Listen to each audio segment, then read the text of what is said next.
Back in the early days of Family Guy, nothing was off the table as long as it was funny. Not even your friendly neighborhood predator. So in this video, I'm going to go over the life of John Herbert, aka Herbert the Pervert, discussing his early life, his time in World War II, and is he actually immortal? So we know nothing about his early life, where he was born, who his parents are, childhood friends, not a damn thing. We know he has at least one sibling since we see his niece, and we'll get to her eventually. We can infer that he was probably born in 1919 since he was in the Army Air Force as an enlisted pilot. This first became possible in 1941 when Public Law 99 allowed enlisted men to apply for flight training. Or there is the possibility that he was way older since we find out in Coin Heiress that he can regrow himself like a tree as long as there is a piece of him left around. And I'll try and get into this way farther down the line, so stay tuned. But regardless of that, since he did serve in the Army Air Force, we know that he had to have had a minimum of a high school diploma and actually had to have graduated at the top of his class, some college experience, at least 1.5 credits of math. Now, admittingly, I'm basing this off of what he looks like in the flashback in German Guy, since he looks a lot older, and this way the math lines up a little bit better. In November of 1941, they lowered the requirements to just a high school diploma and being 18 years old, but this doesn't really fit with what we know about Herbert. So doing the math, he would have had to have graduated high school in 1937 at the top of his class. He most likely attended Morningwood Academy, since we find out that he is a member of the Skull and Bones Society. This also means he might actually be loaded, since to be a part of the Skull and Bones, you have to have money. Or at least there is a history of the family having money, since you can get in if you're a legacy. That's what Chris did in that episode. This also means he probably went to college and earned his 1.5 math credits at Yale University, the university most commonly associated with Skull and Bones. He might actually have had enough time to fully graduate before he went to the war in 1941 when the US joined in World War II. He would become a member of the Army Air Force, spending a minimum of 4 months in training and then joining the war. And I know I've keep touching back on that, but it's a really important event in his life. We don't have a lot of information of his time in the war. We do know that in 1944 he was assigned as an escort to the southern bombing raid in southern Germany. This mission would spark a turning point for him, since this is where he would encounter the Luftwaffe, most of whom would run away because of the shark drawings on the front of their planes. One German pilot wouldn't run away, however, and would shoot Herbert down. He would end up getting captured and taken to a concentration camp instead of being taken to a POW camp like all of the other captured soldiers. And the Germans did this after finding a lot of pictures of boys in his wallet. They pretty much thought he was gay. Here he would be sentenced to hard labor by Franz Schlecknack, avoiding death literally by a whim, his hard labor being sorting the recycling where the soda bottles would get his hands super sticky. Now, we don't know if he was rescued or released, but World War II would end with Herbert possibly earning a Purple Heart. I say possibly because we never see it get given to him. He just mentions he has one in Padre de Familia while trying to show it to a group of young kids. Now, he could definitely have earned one, since you're awarded a Purple Heart whenever you're injured or killed by an enemy during a war, and he was literally put in a concentration camp, so he probably did get one, but regardless, in 1945, Herbert would come home from the war. So here we have a bit of a gap in his timeline where we really don't know what he was doing. Herbert would have been 26 at the end of the war, and he doesn't come into the story until he is at a minimum 82 years old. The only thing we know for sure is he became a Grand Master in the Skull and Bones Society, and this is probably why he's never arrested for the pedoism. Or at least why nothing ever stuck, since one of the last rituals to become a member is having a encounter with the Grand Master, 7 minutes in the closet with the most senior member. We do know he did this with many of the richest and most powerful people in the world, and them not wanting the information to go public, as well as the nature of the cult in general, keeps him out of prison. And I'm not going to try and go over every person, but one name that definitely stands out is Carter Peterschmidt, Lois's dad. We also don't know what he did for a living after the war ended. There is a small chance he stayed in the military, but seeing as the rank on his uniform when he sings God Bless the USA in Padre de Familia is the same rank as he was when he was shot down, it seems more likely that he was released from service. He might also have been a fireman, since he has a full fireman getup when he rescues Chris from the fire in Absolutely Babulous. Quick side note here that I learned while researching this. So did you guys know if you were a soldier in World War II, drafted or otherwise, when the war was over, you weren't actually released immediately. It was actually based on a point system, and you had to have a total of 85 points before you could actually leave Europe. At least that's what it was initially. As things continued to wind down, that number slowly went down as well. But I mean, I understand there has to be some way to decide who gets to go first, but it's kind of fun how the points were divvied up. So they were awarded.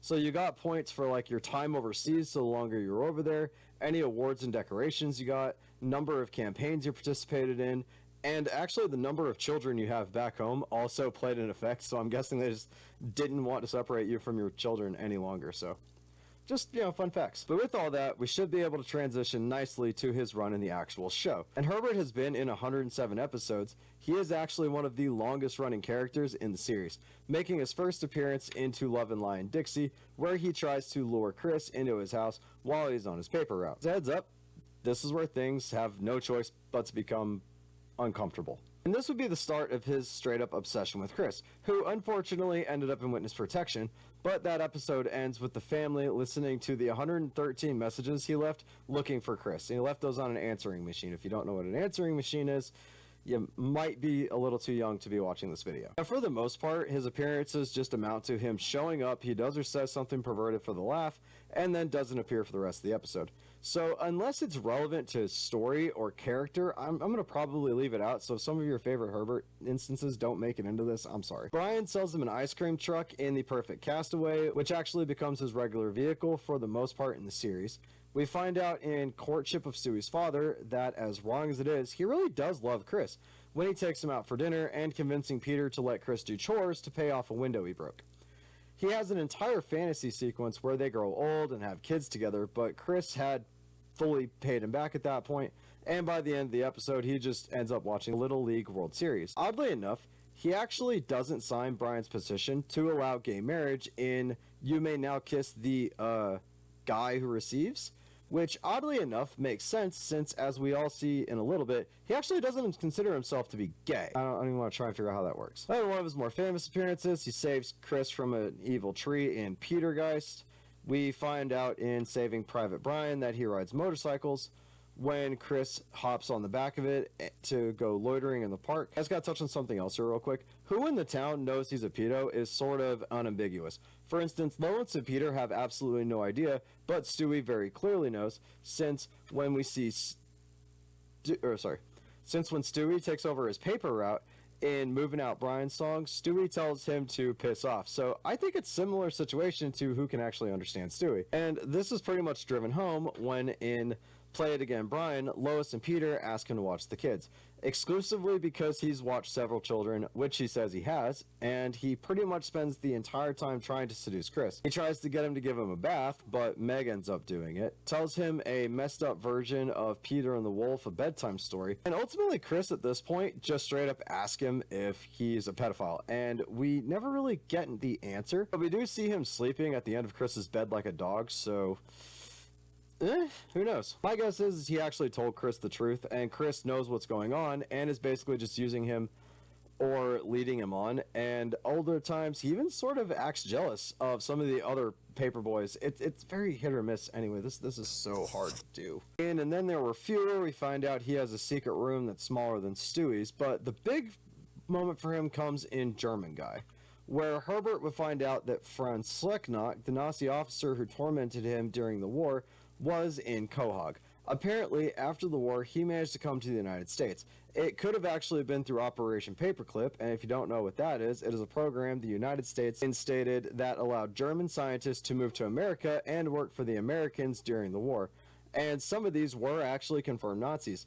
It's actually through this program that the atomic bomb was created. Franz eventually opened up a puppet store, and we have no idea how long he was there or how long he had the store. So one day, Chris would wind up in the store, and Herbert would recognize that he's hanging out with a Nazi. He would try to warn Chris about him, but he wouldn't believe him, actually accusing him of just using him for free labor. So Herbert would go to Peter and Lois, tell them the entire story we already went over, and they basically wouldn't believe him. This ultimately ends with Chris finding out he was a Nazi, and him and Peter being captured. They yell out of the basement window, and Chris actually manages to get Jesse, Herbert's dog, noticed them, and then Jesse gets Herbert's attention. Herbert puts on his old uniform and goes to Franz's house to rescue everyone.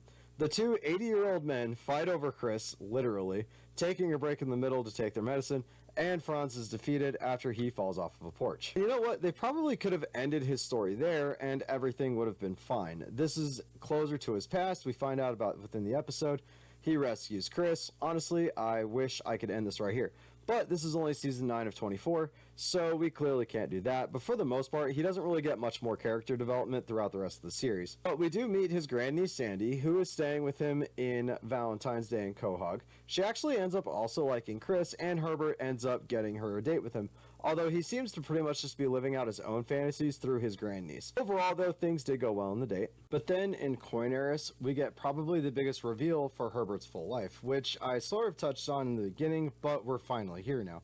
When Lois tries to make Peter deal with the lawn, he decides he's going to teach Chris how to do it. So they both put on shorts, and Herbert actually can't tell that Peter is not a teenager. He actually offers Chris $600 to bring Peter over to mow his lawn. He can't even tell that Peter is an adult when he meets him in person. So Herbert starts focusing on Peter instead of Chris, and Peter, being the idiot that he is, doesn't realize what's happening. Because of this, Peter starts goofing off while Chris is working, which actually ends up making Chris mad, and the two of them start fighting. During the fight, they start tearing each other's clothes off, which Herbert is extremely into at first, but eventually Chris calls him dad, which makes him realize that Peter is an adult, and this causes Herbert to explode. After this, Chris actually says, well, he often said he wanted to explode all over me. He finally did. So the two of them leave, and then Jesse would come in and pick up a piece of Herbert, throws it into a pot, and almost immediately, the piece grows into a little wooden Herbert, Baby Groot style, who can only say his name, I am Herbert. So basically, Herbert has an incredible healing factor along the lines of Wolverine. As long as at least one piece of him is intact, there is the potential for him to grow back and heal all the way back to his current age. Now, we don't actually know if he's aware of this fact, but it does seem like he is, since he trained Jesse how to put him in the pot. It's also very clear that he has to be planted and regrown because he doesn't just regenerate out of nothing. But it does also apparently come with some bonuses, since we see him running into a burning house to rescue Chris and carries him out of the house, saving him and running all the way back into his house. No one actually stops him from doing this, and Stewie actually says, you know what, he's actually earned that. So, weird on the family, I guess. But it would appear that he gains back a lot of mobility from regenerating, so there is no real telling what else it will do. But I don't think he's immortal. That is also very important, because he does age back all the way to his present age he is when he's destroyed.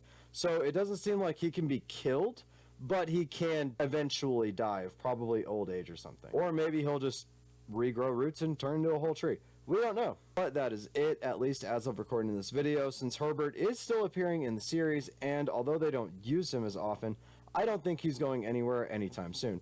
So let me know what you think of Herbert down in the comments below. Funniest jokes, best moments, just your overall thoughts, and anything that I actually missed.